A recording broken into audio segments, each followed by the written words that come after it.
Hello and welcome to the YouTube podcast series of Cities ABC and Open Business Council, Fashion ABC and Dinner Squatter. I'm Hilton Supra, the Vice Chairman of the Studium Group, and I'm looking forward to interviewing Chris Bennett, who's the co-founder and managing director of EVORA Group, where we interview people who are changing the world, people who are inspiring us with their achievements and their creativity, ingenuity, acumen, particularly with the use of technology. In previous interviews, Dinner Squad and I have interviewed over 200 amazing people and achieved more than 13 million views on YouTube. This interview series on Cities ABC is in partnership with our platforms openbusinesscouncil.org and fashionabc.org, all fourth industrial revolution platforms utilizing technologies that employ the use of truth and trust through blockchain and deployment of data analytics, AI, machine learning, and other Web3 technologies. So today I'd like to introduce you to Chris Bennett, who's the co-founder and managing director of EVORA, which is a leading sustainable real estate investment and finance consultancy with its own ESG software called SIERA. So Chris is a specialist in this area, particularly in property asset management, but he started life out as a chartered accountant. And it's going to be a very interesting interview because I like to see that segue from chartered accountant through to real estate and particularly ESG. This really has enabled the company to provide its clients with investment decision-making powers around climate change and sustainability. It has other modules in it that look at the resilience, they look at data intelligence, smart buildings, and the reporting on the infrastructure, the green finance and social well-being, which I think is very, very important. And some of the clients that you work with are M&G, Invesco, Real Estate, Hines, etc. And one great accolade, the One Award for you got an award which is called the One Award for Collaboration at the RARA. As you can tell me what that stands for, the Rewards and Recognitions Award, Recognition Awards for Liverpool One, which we can talk about a little bit later. So, Chris, tell me, welcome. Thank you. When did this all start? Crikey. Well, actually, I started out as a chemist, so I did a degree in chemistry, and I went from a brief period in pharmaceuticals, moved over to, of all things, designing low-fat margarine. So it just ages me. Back then there was no low-fat margarine, which had its interesting elements in thermodynamics and all sorts of more technical areas than you may think, rather than just trying to spread it on bread. And after a couple of years deciding what to do, whether to do a PhD, I did love science. I actually almost sold out, if you like, to go into the finance world. And I joined what is PwC now to train as a chartered accountant. And then I went quite swiftly, it was in the early 90s, and we'd gone into quite a recession in the UK, for those who can remember that and who were around.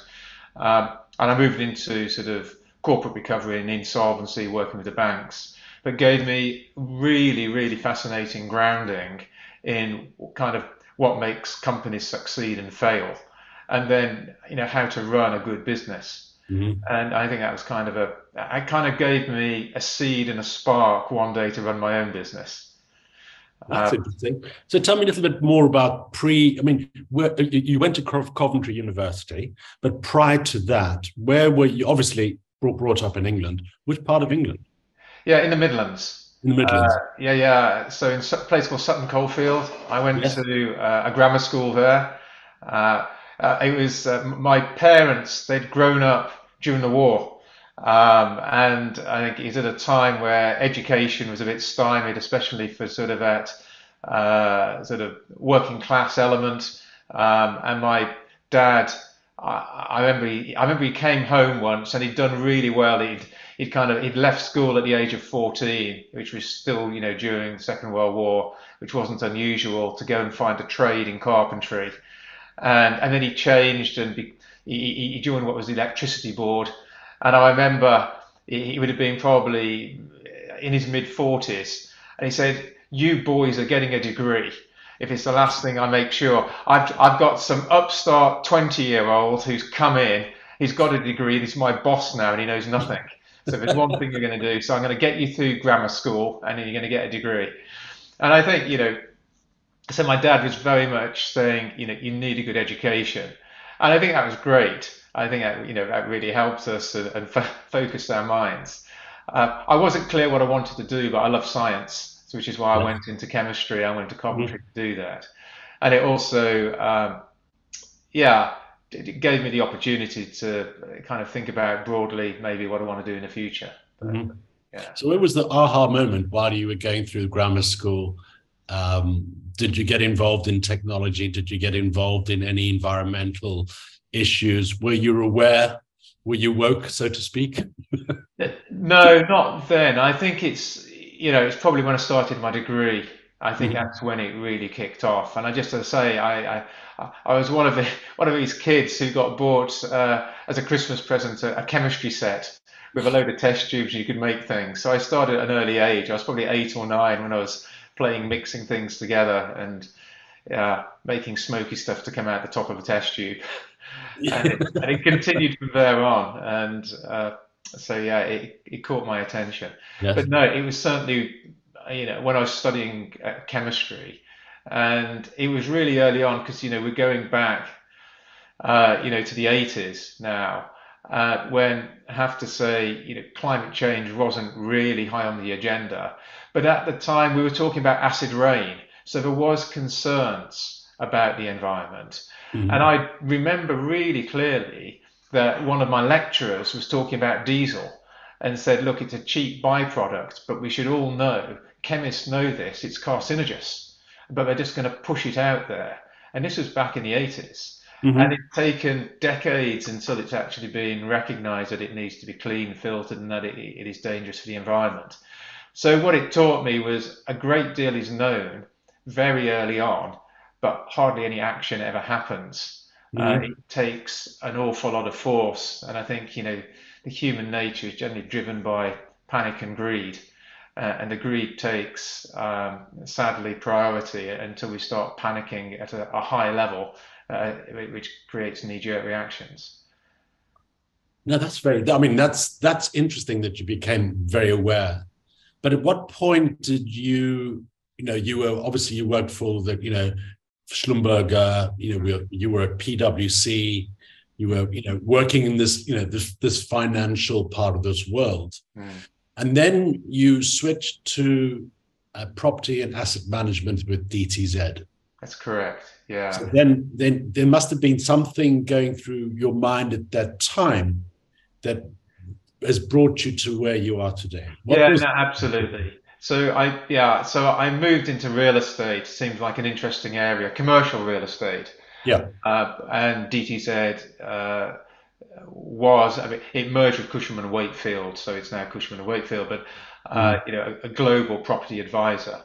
And during my career there, I was the UK head, the managing director of the property and asset management business there for a huge amount of commercial real estate, working predominantly with the investors, where they buy it as an asset class, as an investment.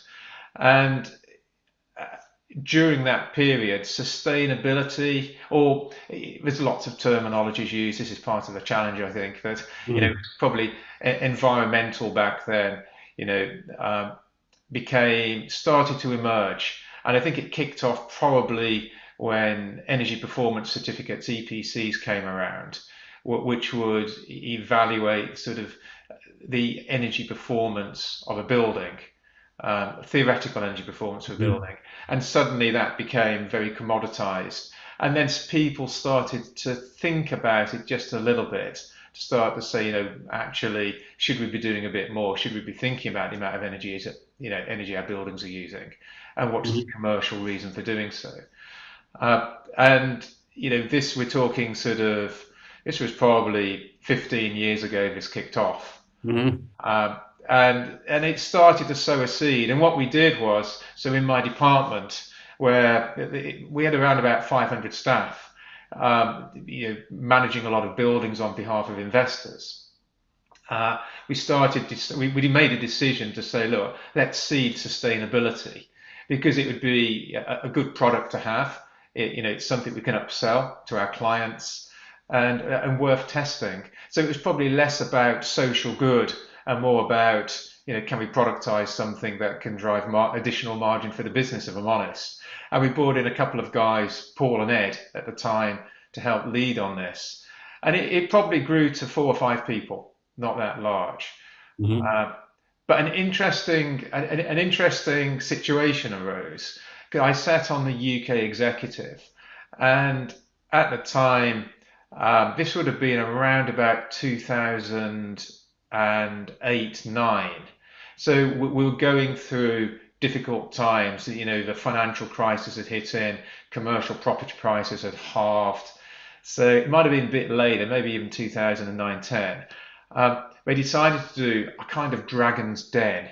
If people don't know what that is, that's where you come up with an entrepreneurial idea that needs financial backing. And so members of the sort of executive were, as a bit of fun, but also to come out with some good ideas, were asked to proposition their ideas. And I was asked to do this. And what I propositioned was to really expand the sustainability business, and also to develop software which could start looking at the amount of energy used by buildings and how that could be, what actions could be taken to address this and the impact that could have. And I either did a terrible job at presenting or else my time was not right, but I came last out of all the presentations, which I was pretty demoralized at. But it could be human nature. And it actually was probably, I pondered on this for some time, and more I thought, actually, this is a really interesting area to go into. And probably a year or so later, I decided, right, this is something I want to do. This is something I want to take more seriously. And I actually thought, I think, as I said, many years earlier, kind of that seed had been put in me when I was doing insolvency work, working with businesses that hadn't done well, failed effectively. And I'd kind of been excited about running my own business. And I just felt maybe this is the time. Probably a midlife crisis. Yes. Yeah. I understand. I mean, so you obviously became, I remember that period of 2000, that's sort of the late 2000s, and 8, 9, obviously the crisis. The lexicon was already in investment management being, people were talking about environmental, social, and governance issues, particularly in the selection of investments and the management mandates being given out to various managers, which had some ESG component to it. So that's a great aspiration. But in your case, you were looking at, you've got real buildings with real people, with real issues that need some way that you can measure it. And you can measure this. And then once you've measured it, what do you do with it? How do you put it all together into something that's meaningful and that can actually create value? Yeah. For the various stakeholders. Yeah, and I think, when we kicked off, so we started the business in 2011, and I asked Paul and Ed if they'd like to come and join, because they had, that more technical experience in sustainability, what we now sort of broadly term ESG, environmental social governance.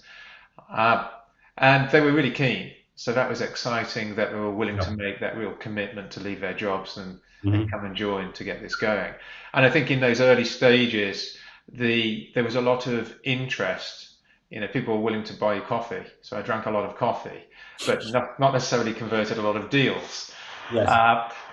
And I think also as we came out of that crash, there was a lack of resources to really implement new initiatives such as this, even though it was starting to be thought of and considered.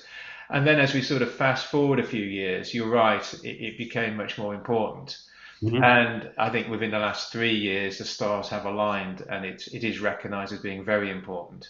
I think, there are very few non-believers in climate change and the implications it has.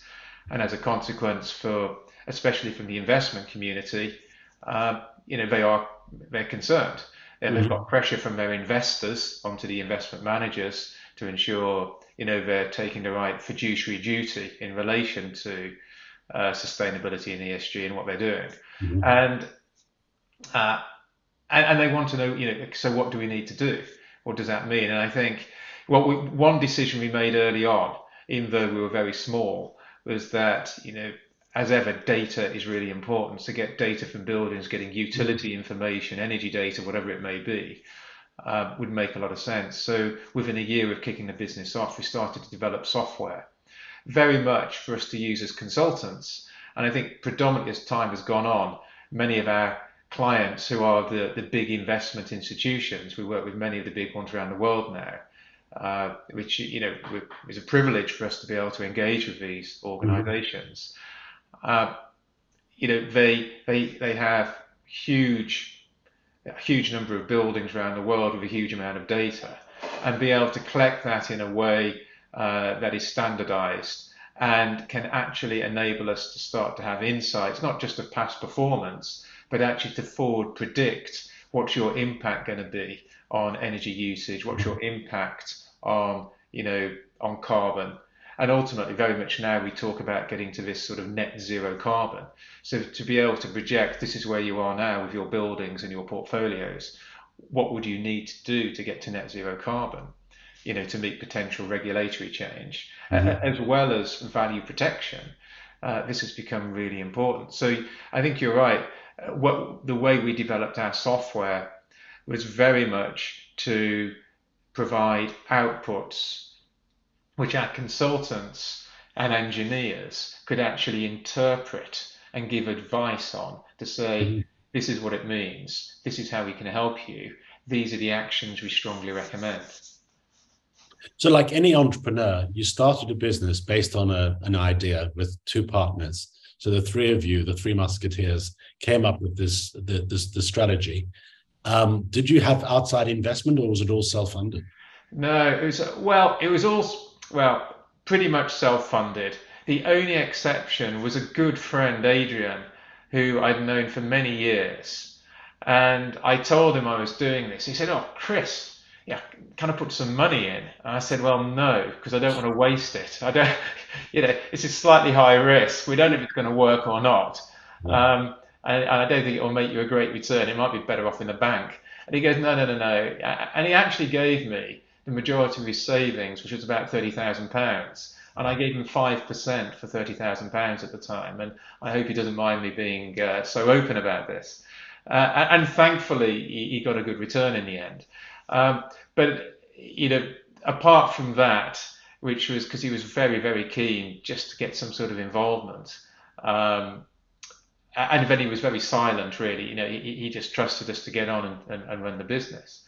But no, it was all self-funded, and and each year, as we it was necessary for us, to have positive cash flow so that we could run the business accordingly.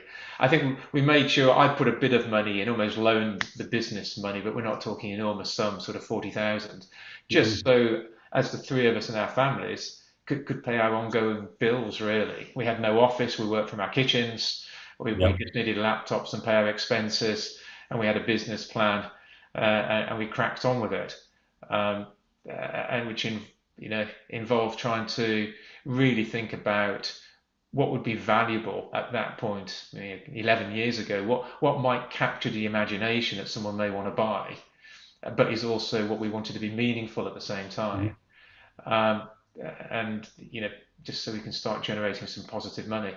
And actually, within the first year, we were really fortunate. We turned over 180,000 in the first year, of which, bar 10,000, which came from original contacts, the rest was all really from walking the streets of London, cold calling, and gave us some good lessons.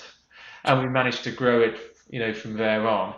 But it really means, when you grow a business organically, you have to watch cash every month. And as you grow and employ people and invest, and we decided to invest in software, it gives you a real focus that you've got to drive constant profits, make sure your cash is coming in, how you manage your working capital to pay people, and then what you've got left to invest. But what it does mean is that for us, it was very much about, trying to accelerate innovation and create good products for the market that could create better decision making and enable people to say, yeah, I want to invest in this. It makes good sense. And so it focused the mind considerably to say, look, we need to be a really commercial business so we can keep generating profit, so we can keep reinvesting. So, the profits we made each year didn't mean we went on luxury holidays. We actually just had luxury tents and camped regularly, and we just kept pushing all the profits back into the business to reinvest in new products, to get more buy-in and engagement. And that's really paid off for us. That's fantastic. The wonderful. This is a great lesson to all our audience in terms of the pain, the excitement, the challenges, and the reality of being an entrepreneur and building a business. And that's a well-trodden path. In your case, thanks to being an accountant, really helped you with the business plan and running the business. And understanding that just thing's very important, wasn't it? Yeah, absolutely. I think having worked in insolvency and seeing why companies fail, and sometimes, just as we saw in COVID, there are certain companies that just can't survive, certain environmental situations that happen, and we had that in COVID, absolutely. And the same happened back in the 90s. But what I noticed, a lot of companies failed just because they didn't manage their cash. They didn't control things well. And there were some good businesses that had failed, which just didn't need to. So I think that helped. I think also, although it may sound irrational, there was hardly a time, even when the company was doing really well, when you didn't think it was going to fall off a cliff in 3 months. You always live this sort of irrational world that it could all fail, and you go to bed stressing about something or other. But although that's possibly not the most healthy way to live, it keeps you really finely attuned to success, which sounds slightly ironic that you're achieving success by believing you're going to fail. But what it means is you try and put every action in place to prevent any failure. Yes. So whatever it may be, it could be that your pipeline isn't going to be good enough. You start recruiting more people and you worry that your future pipeline can't support that. And then it gets to a point where you're successful. You've got a fear you're going to lose your staff. So you've got to think, how do I look after my staff? How do I retain them? What culture do we need? Mm-hmm. And it constantly keeps you on your toes thinking, so as irrational as it may seem to an outsider, when you're running a business, certainly from my perspective, is this constant thought process of what do I need to do better? What can stop failure? So you were fortunate enough, you didn't have to reach out to venture capitalists or accelerator programs. No. It's a fantastic case study in how to grow a business organically, so to speak. Yeah. As I said, I think, with any business, you do need a product that people want to buy ultimately. But when we started, actually, we didn't really have one. So it's listening to your customers and really trying to create good products. I think also with businesses, you often think you've got to create and innovate something completely new. Actually, customer service is pretty poor, we find in many companies. And you have such a mix of employees and such a mix of retention. And one of the things I wanted to do was really try and bring in people I could completely trust, but also build a culture of trust where, we had a really flat structure. You need a hierarchy so people know who they report to and can be mentored by. But from a communication, and where people sit in the organization, everyone should be seen as equally important. Otherwise, if you're not important, why did we employ you? And running the business, I can clear off for a couple of weeks. Probably no one will notice I've gone. Some of the people who are directly working with my clients, they would be missed immensely. So it's not about, I think it's less about what your role is. It's just that everyone is important if you employ them. And they should all have an equal voice because they're all intelligent people. And I think, having that transparency in how we run the business, having, just an openness in how we communicate, and also an openness in when things go wrong. And that was really important to me as Yes. well. Because I think there can easily be a culture where we fear failure, we fear things going wrong. I've made so many mistakes. I just see that as gaining wisdom.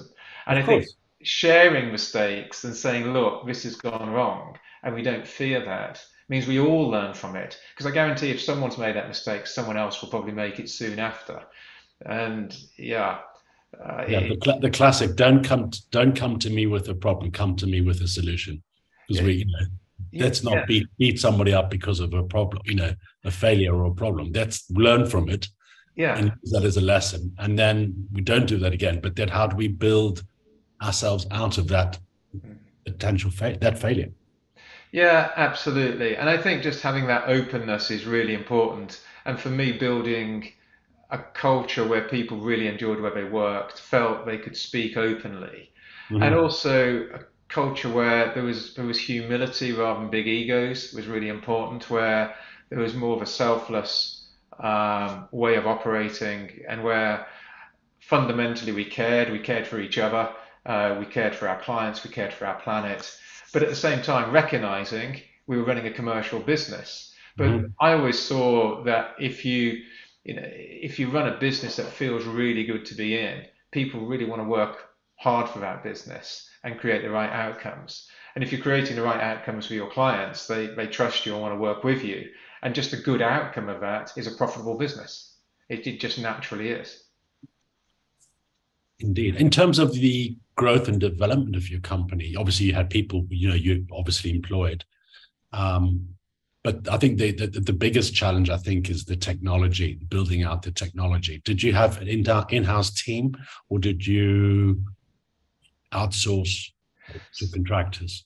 Yeah, so initially an in-house team. So initially, sort of day one, I think we've been going, I say about a year, and it just seemed obvious that data was so fundamental. And rather than, there's nothing wrong with Excel, Excel's an amazing tool, but actually creating your own software where everything is embedded into a single database, to me, felt much more secure and solid and scalable. And so an old colleague of mine who was semi-retired asked him if he wanted to help me. He was a software developer, and we actually did sit in his kitchen and we scratched it out and said, what are we trying to achieve here? How could this look? What do we want it to do? And I initially, yeah, I invested all of £30,000, which was a lot of money. When Mhm. we'd only been running the business for a year, that was investment money. And he came out with something that I thought, wow, this is really impressive.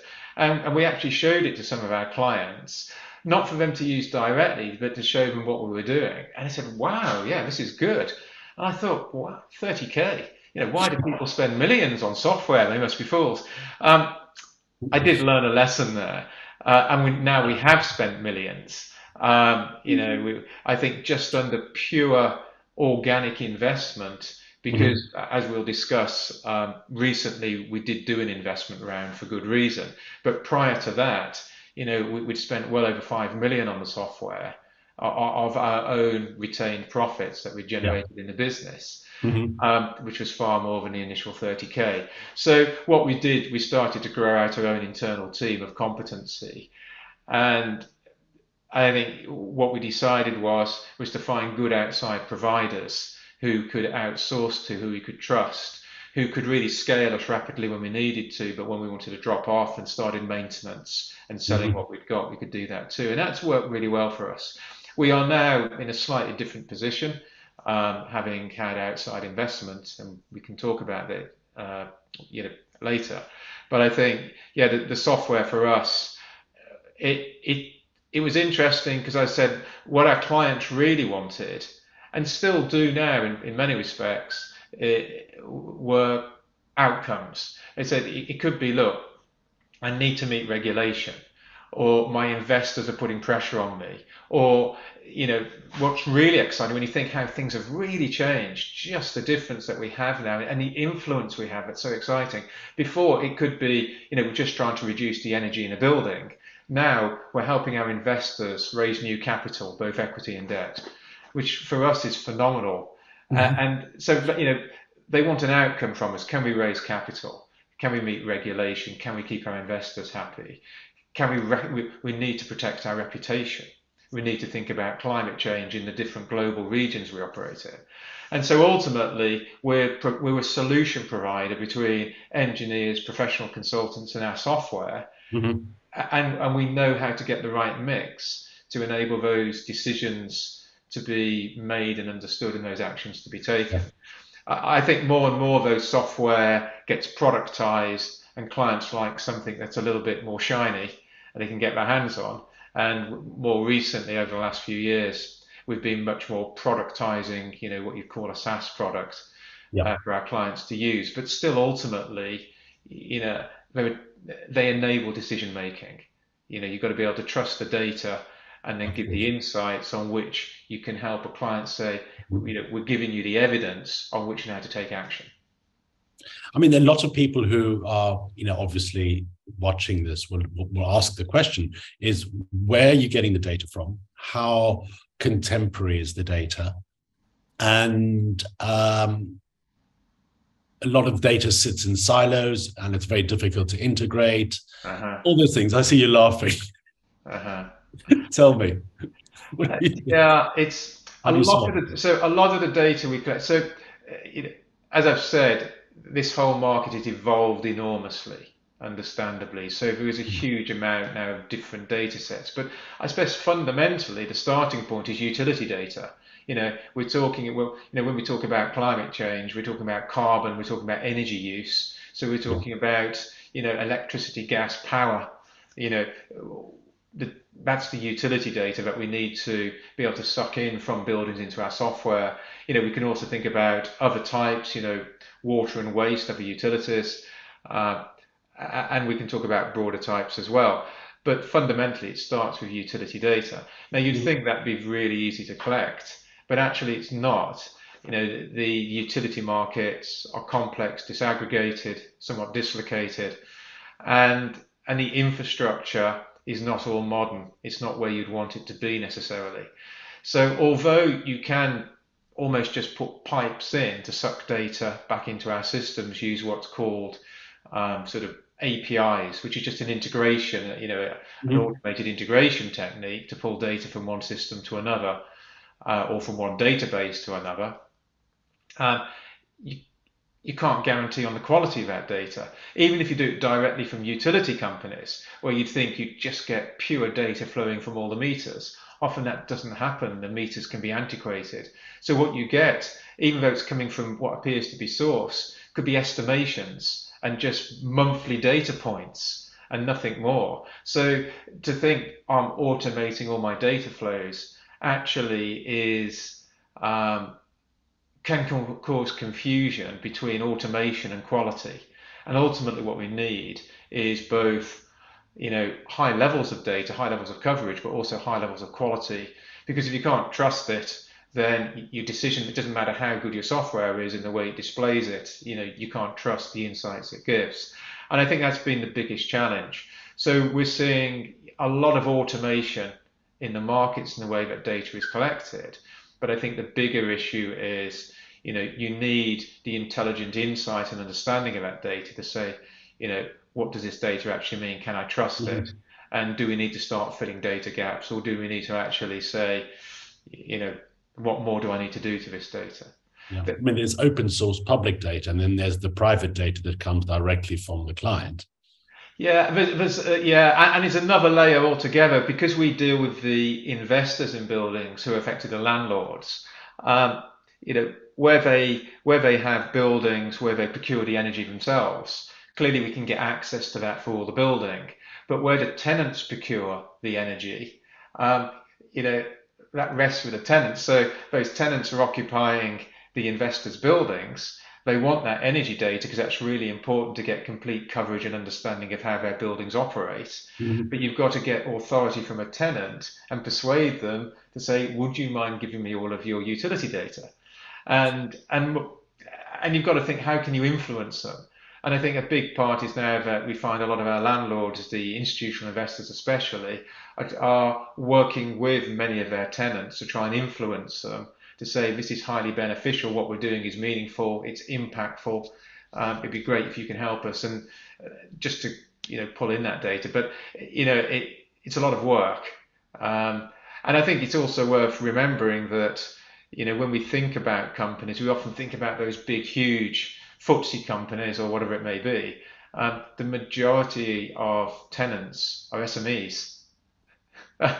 Where if you go knocking on their doors asking for their energy data, they've probably got better things to do. So, so it is a challenge, but it's getting easier, and there is progress. I think the other dimension, so that's really important, and once you start to get really good understanding of the data, as I said, I think where we're going now, which is much more important, is rather than looking historically, how you're doing against your targets, how you're doing against last year, is more predictive to say, what is it that where do you need to get to? When we think about resilience and sort of transitioning to new regulations such as net zero carbon, and maybe even the concerns over the future cost of carbon. Our clients want to say, okay, where are we now?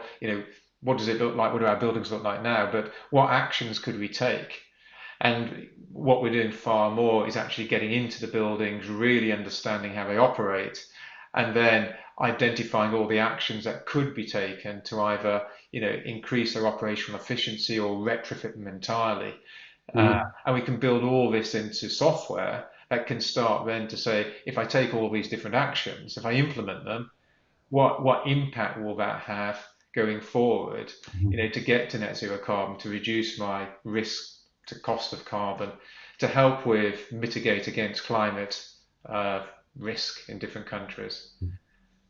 So your platform SIERA is effectively what we would, in terms of its leading edge nature, a digital twin of a building, either a historic building or a digital twin of a building to be built.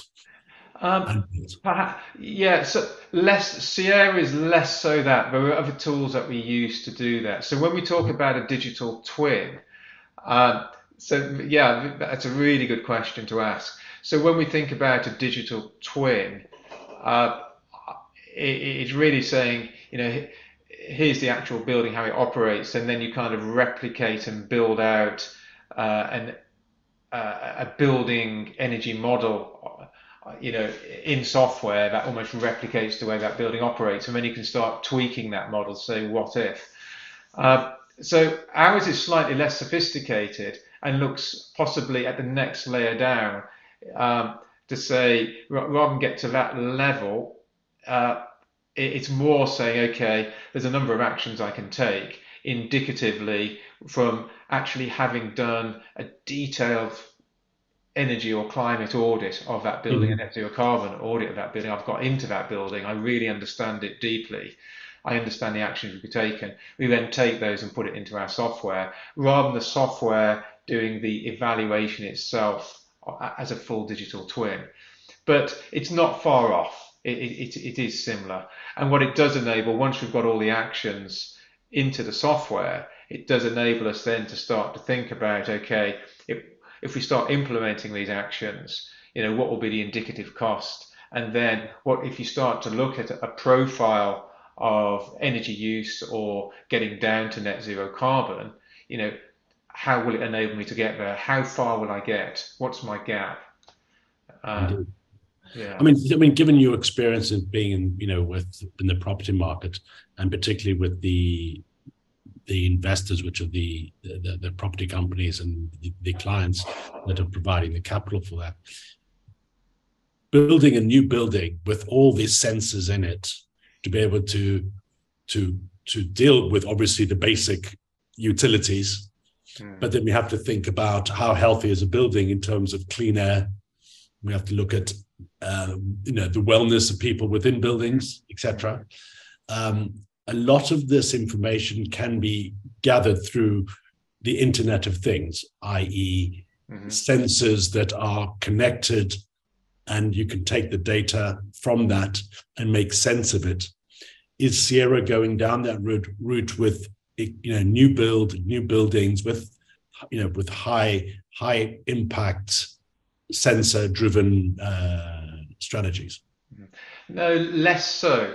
And the main reason is, I think, one thing I learned and have learned, I said I've made mistakes, and then you gain some wisdom, is to refine and focus what you want your business to do and where it brings value. Mm-hmm. And especially when you grow organically and you only have so much investment money, um, which is from your retained profits, you've got to think, how am I going to spend that? You need to really be considered to say, what am I going to invest in, and where's my focus going to be for my clients? What's going to bring value? But what can be really challenging is there's so much you can do. And such as, what is our software? Is it a software that works at more strategic level, looking more at the sort of portfolio fund view? Or does it really get down? We hold all the sensors, and there was times when we thought it needs to do everything. But of course, the cost of doing that to do it properly, you suddenly start to see escalates. And if you do half a job, you find actually it doesn't quite do what you wanted. And then you need to spend more and more. And then you start to get conflicted to say, well, am I investing over here or here? And I've done half a job on each.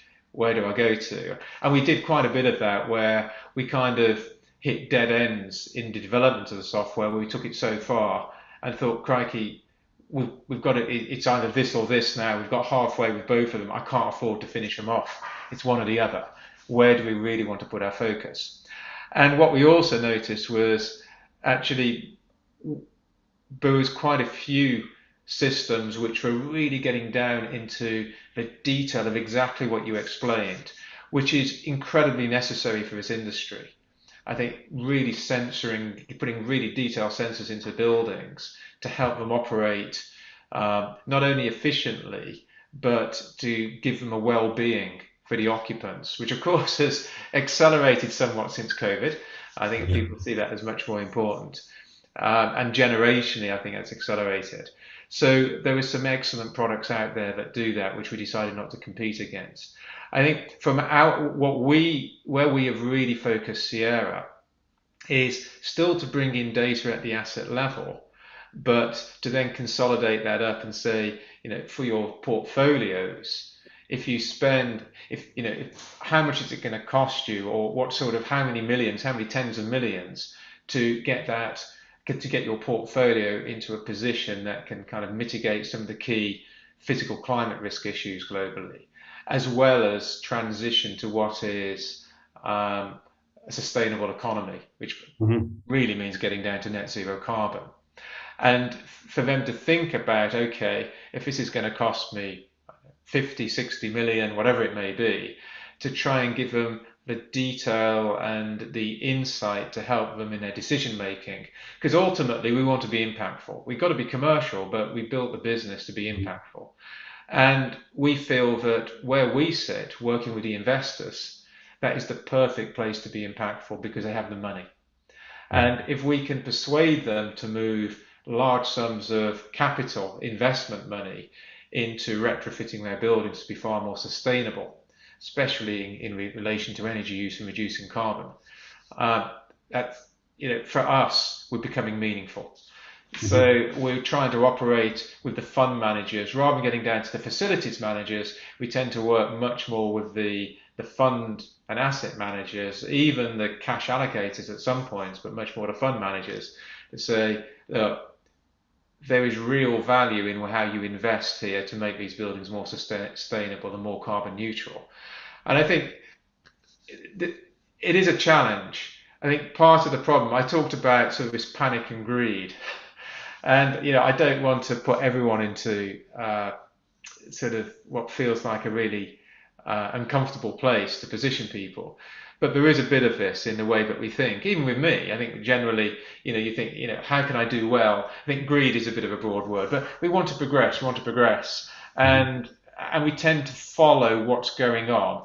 And then suddenly something happens and we all react, and there's a bit of a knee-jerk reaction. And valuation of buildings has been very much like that. I mean, the way they're valued, really is very much historical, based on what is the market price now and maybe looking forward a couple of years. That doesn't work well with climate change to price it in. What we try to present is to say, actually, when you buy buildings, you're an investor. What's your average hold period? How long are you going to, keep that building before you're going to sell it back into the market? And it does vary clearly as to the type of asset, the type of investor, but generally we're talking 6 to 7 years. So if you're holding a building for 6 to 7 years and you're selling it on, and the next person holds it for that period, that's a 12-year period, 10 to 12 years. And then the question then is, do you think climate change is going to have an impact on valuation in 10 to 12 years? And there's generally no one who doesn't say yes to that. So that means anyone who's investing now has to think about the impact on valuation in 10 to 12 years, unless they think they're selling to a complete idiot in 6 years. Exactly, I understand. But how much of that is driven, obviously, by regulation? I mean, you working in the UK and Europe. Yep. So what regulations are there that are driving corporates and particularly asset owners to be carbon sensitive? Yeah, absolutely. So regulation has been really important. I think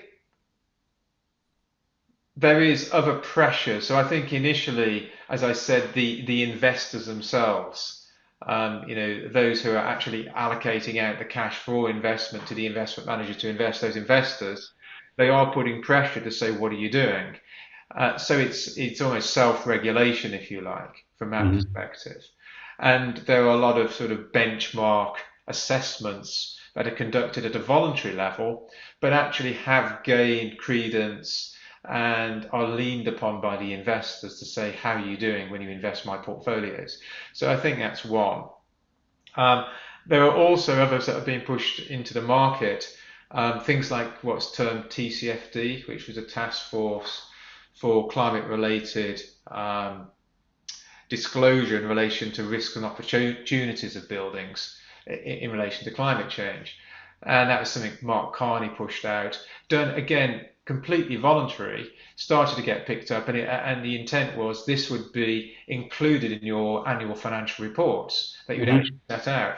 And what is great is that the recommendations of TCFD are now being regulated by a number of governments. And certainly we're seeing that in the UK, seeing that in the US, and I think we'll see that much more globally implemented.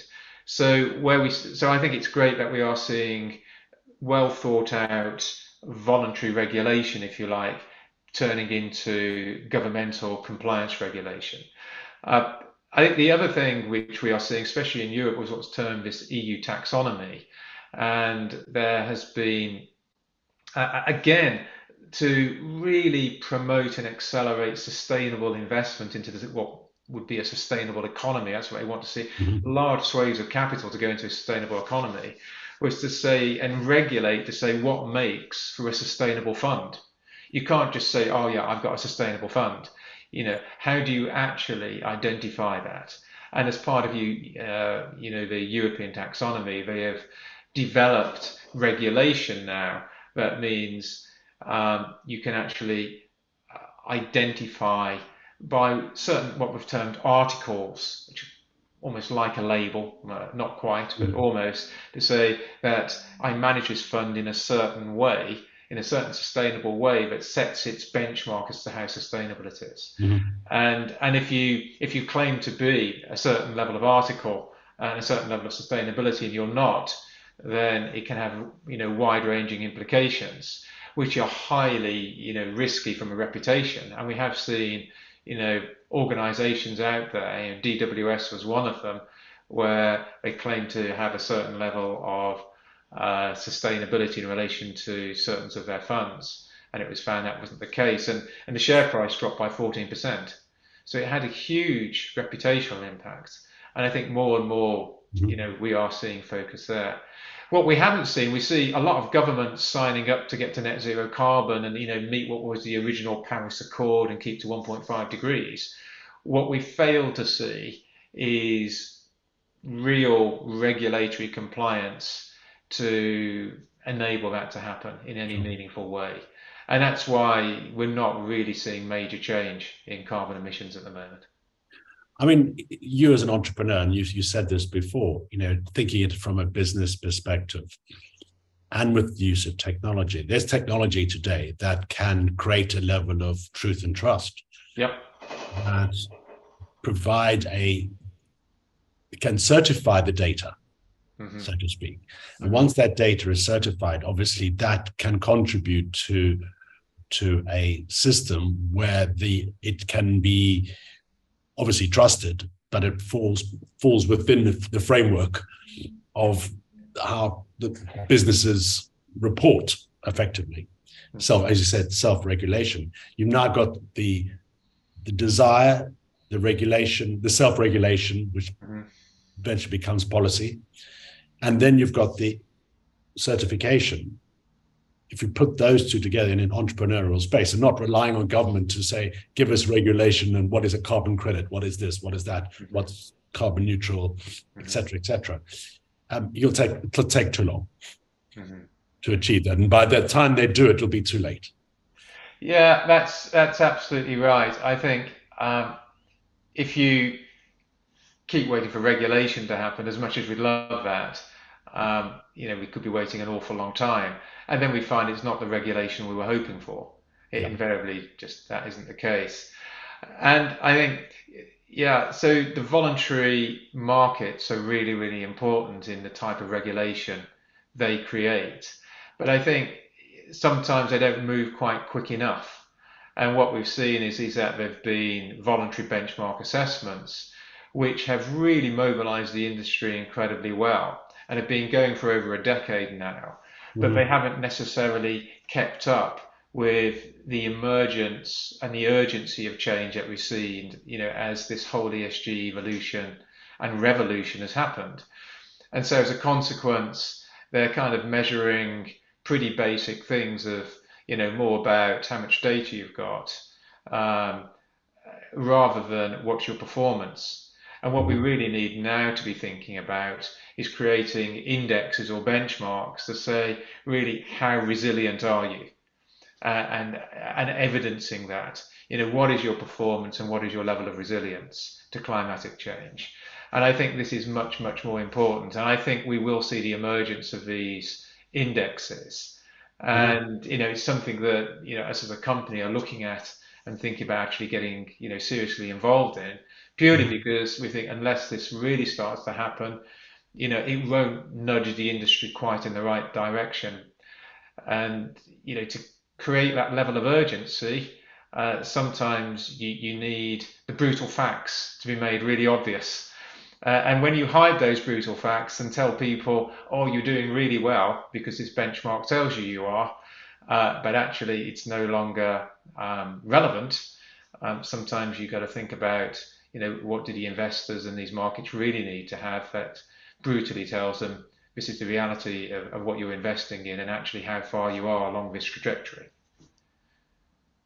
That's very interesting. And talking about indices, and that's one of the things that we do with, we have our data team. We're always collecting data and making sense of it and Mm. creating indices. It's also trying to understand this. Creating an index is not easy. No, You it's have to not. trust the data first. Yeah, that's absolutely right. Yeah, and it does keep coming back to data. Uh, Mhm. I mean, we are focusing very much on this, the way that we're building out our software. But fundamentally, I think, as I said, really good software is only one half of the solution. The other half is actually really having people who professionally understand what they're looking at and can interpret it and also know what is good and bad, and then how to get much better data. Mhm. But I think, yeah, I think fundamentally the market is starting to move, and I think there is a demand that we're seeing, especially reputationally, that there's an understanding we need to be doing this now, uh, which will generally force the broader supply chain markets to have to act. I think one thing we haven't quite discussed is, I've got to make sure. Again, I said I sold out once when I went from being a chemist to an accountant.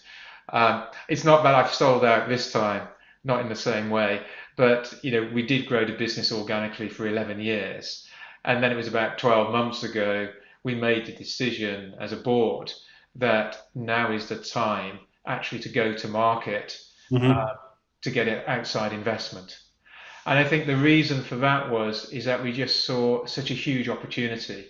It was interesting that lockdown, back in when I was out March uh, Hmm. 20, we had about 60 staff. And I remember thinking, just saying standing up and saying, right, all go home. This was like a week before Boris said to send everyone home. I just sent everyone Hmm. home. Um, and, 2 and a bit years later, there's more than 200 of us. So we've literally, COVID actually Yes. accelerated our business. I think Yes. the investors saw a Mhm. clear, obviously, risk for what was happening in COVID, but rather than locking down investment in what we did, that was where they suddenly started to heavily invest. It was like the stars aligned for us and everything got very, very serious very quickly. And growing, from tripling in size in the space of 2 years is exciting, slightly exhausting, um, but also starts to make you realize again, where do I want to take this business? Hmm. Clearly has enormous opportunity, and again, we have a responsibility to it. And ultimately, we got to the decision that we would benefit from additional expertise. As Hmm. brilliant as we were, there's humility for you. But clearly we weren't. We only have the brains we've got, and we'd done what we'd achieved. We felt blessed by where we got to, but we thought it'd be great to bring in outside investment, both with brains and money, who can help us Yeah. on the next step and financially back us to invest as we really want to create Hmm. even more impact and change. Yeah. And so that's the route we went through. And in October this year, we actually finalized and completed on that investment. Brilliant. So is it public knowledge that what Yeah, you? yeah, absolutely, it Yeah. is. So it was led so that the investment, what we decided on, was a consortium in the end, just to make our lives even more complicated. Let's never do Yeah. anything simple. But it was what we decided was best for the business, and we did think, selling out to a strategic corporate, and that could have worked really well for us. But ultimately, I think we thought maintaining our independence would keep our culture. We have some real crown jewels in what we've created, and I guess there was a personal aspect of not letting go of those. And Hmm. also, we didn't, one thing we didn't want to do was sell out on our staff and on the business. And so we decided getting outside investment who put their arms around us and help us grow would be the most important thing. So it was led, what we've done in the end has been led by an impact investor called Bridges Fund Management, uh, who've been fabulous. They are really focused on investing in impact companies who can have both a social or environmental impact on the planet. Um, and they are really supportive in helping companies like ourselves go through high growth uh, with an impact. And that was proven as well, because as part of the due diligence, we had their whole impact team looking at how we measure our own impact, which was, something we really didn't expect from a private equity company. So that Yeah. was pretty impressive. We've also brought in a company called Farview, who are specialists in high growth for software, in bringing software technology and helping us grow that. Um, and also, the other part of the consortium is a company pretty well known to the industry, but certainly in real assets, which is MSCI, which is the index ratings agency. Yeah. And we saw they were really interested in what we were doing, and we saw great opportunity of working together to create, combined financial and ESG indexes for the market to really co-develop really exciting new benchmark marks and indices and software that could benefit, the real asset markets, the private markets. So it was interesting to say about indexes. We saw that some time back, but we thought again, we can't do this on our own. as well as we'd like. And if you're going to do this, let's really go for it and do it as professionally as we can. So why not join with the best? And they bring in literally trillions of dollars of transactions of information on real estate every year, as well as having their own ESG team. So bringing all this together with what we're doing, we saw huge opportunity in what we could take to the market. So yeah, we're very excited. So, and it does feel different. I think it feels, I worry less about falling off a cliff in 3 months because I'm backed by incredible investors and organizations. And it's more about thinking, what's the next step for our future, and just how impactful can we be over the next 5 years or so. So where do you think you'll be in 5 years? Where would you like to be? Oh my goodness, that's a really tricky question.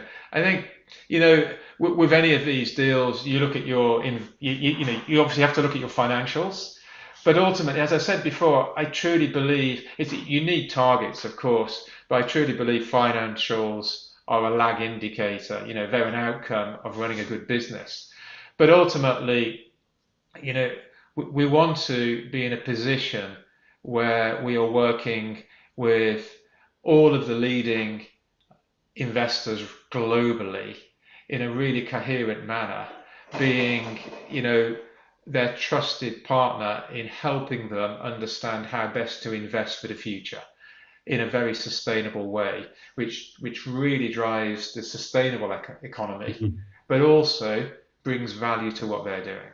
So it's and really just accelerating this in a true global way. So we opened our New York office a couple of months ago, and we're growing that out now.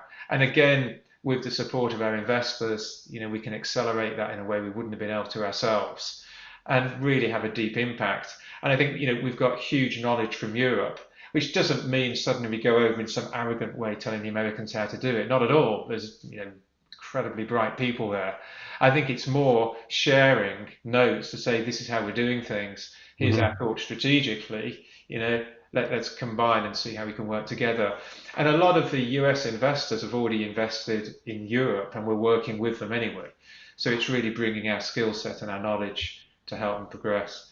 So I think, for us, it's really just how big an impact can we make globally, and just to provide the right decision-making tools, the right insightful tools that we can really help provide the guidance to start moving much more real significant capital, to really tackle the climate crisis.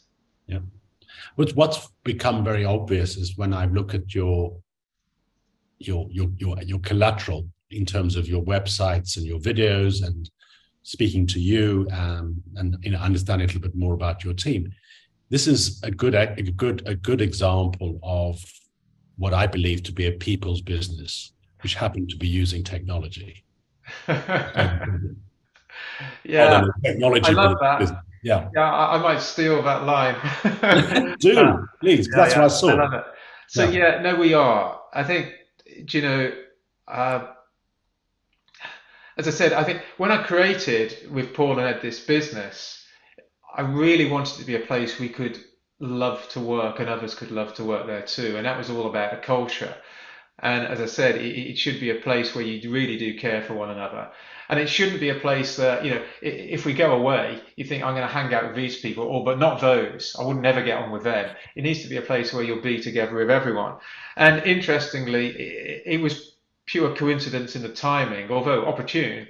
But it was only sort of a month or so ago, we took everyone to the Lake District for 3 days, just to say thank you. So it was about 170 staff, took over a whole hotel next to Lake Windermere, and we just did a whole bunch of activities, just enjoyed it. It wasn't to do any work. It wasn't like, let's get some strategic session. This was a big thank you, lots of entertainment. But do you know what? For me, it was quite emotional. There was no one there I didn't want to talk to.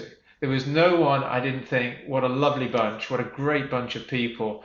And, it was just a privilege to think, wow, this is what this business is. This business is a wonderful mix of divergent, really diverse people, but with a common value of caring, of humility, of really loving and working together to want to make a difference. And so long as we can keep that going, I truly believe we'll do great things.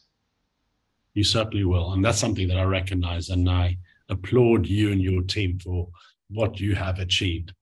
It's been very, very, very interesting talking to you, Chris.